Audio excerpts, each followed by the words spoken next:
Good morning and welcome. For 23 years now, the Life and Faith team has been bringing you stories from faith communities throughout southwestern Ontario.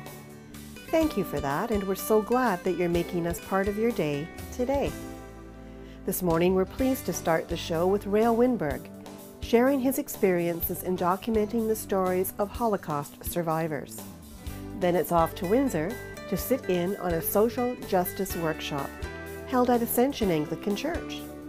Lastly, we catch up with Judith Gilliland, now about a year into her role as Congregational Development Officer for the London Conference of the United Church of Canada. Several years ago, Rael Weinburg was hired by Steven Spielberg to be part of a very large team of video producers from around the world to record testimonies from Holocaust survivors for the Shoah Foundation of Visual History. Rael kindly shares his experiences, and Life and Faith was there to capture some of his stories. I want you to picture a scene, one of our interview scenes that took place between the mid and late 90s when I was involved in the Spielberg Survivors of the Shoah project. Just picture the scene. I'm sitting behind a camera similar to that. The survivors sitting opposite, very comfortably in a chair or a couch or whatever in her or his lounge. Next to me, there's a interviewer who will be asking the questions, and somewhere else in the room there's a volunteer who takes down names, proper names of people and places to be used later for referencing, and you'll be seeing a little bit more about that. I'll be explaining a bit more about that later, okay? So here's the scene. We've spent about 2 hours interviewing the survivor, and the interviewer asks the final question. And the question to all the survivors was, what message would you like to leave for all those who view this videotape eventually when the tape is processed and people have an opportunity to see? What is your message? And almost without exception, the message was, we must never forget.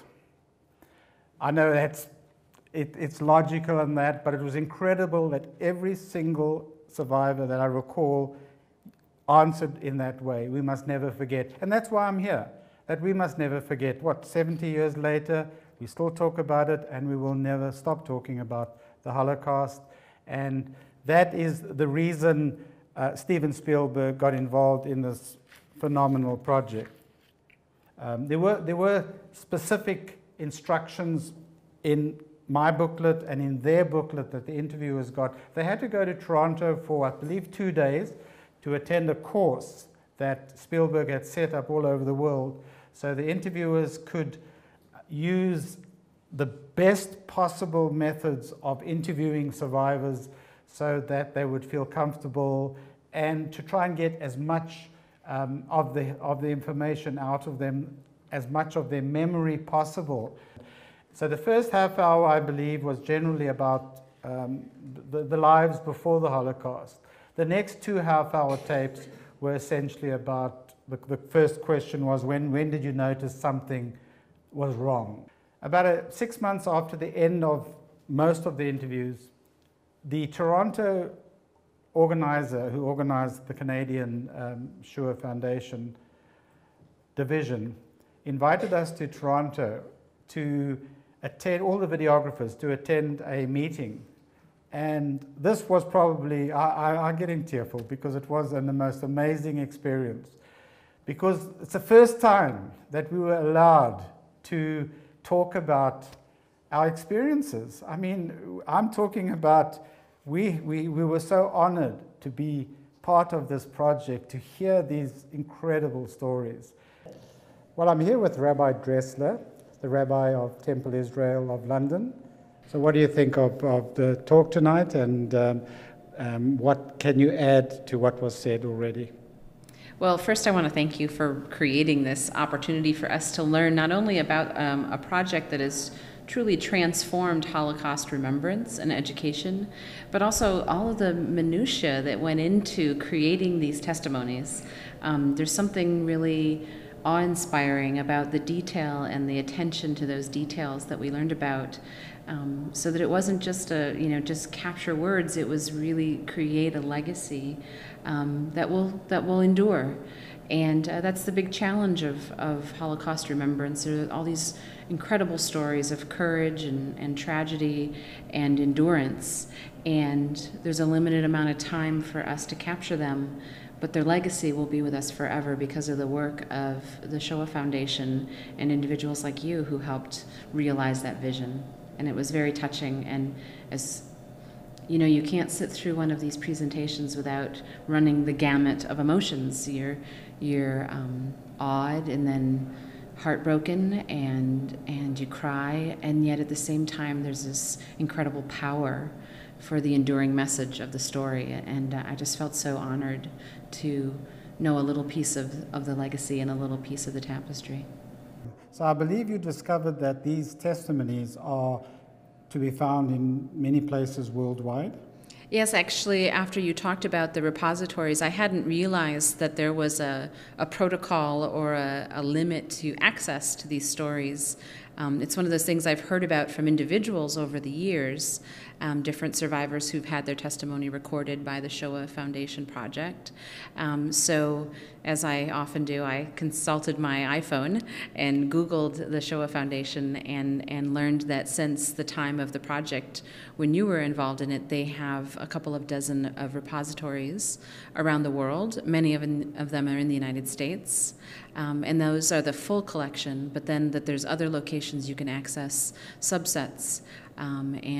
So all of that vision of keyword searching and brilliant methods of accessing the stories has been realized. That vision has come true, and we're all able to benefit from it. So it's very exciting to learn about that and to realize that there's a way and a method to tap this incredible resource that will continue to bless us for many generations. Some of the stories I heard tonight were actually pretty disturbing, what the survivor went through, but there were some also interesting comments like, I just thank God that I'm alive. How does that affect you when you watch something like that? Well, personally, we know that Steven Spielberg's project was to document 50,000 survivors. So 50,000 survivors, to some degree or other, are thankful in various ways, either through religion or spiritually, that they survived.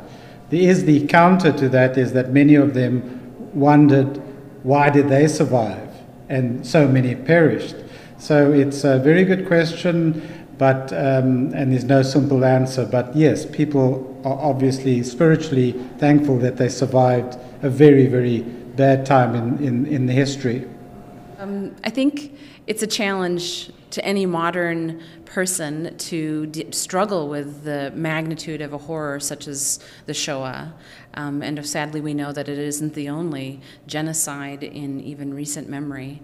And I'm very impressed with the Shoah Foundation taking the universal themes of fighting prejudice and applying that to more current challenges such as the Rwandan genocide. I think that's something that will have an enduring message. But we are often asked, what do we do with all of this? And it's amazing to hear about the people who survived, and I'm truly inspired by their strength.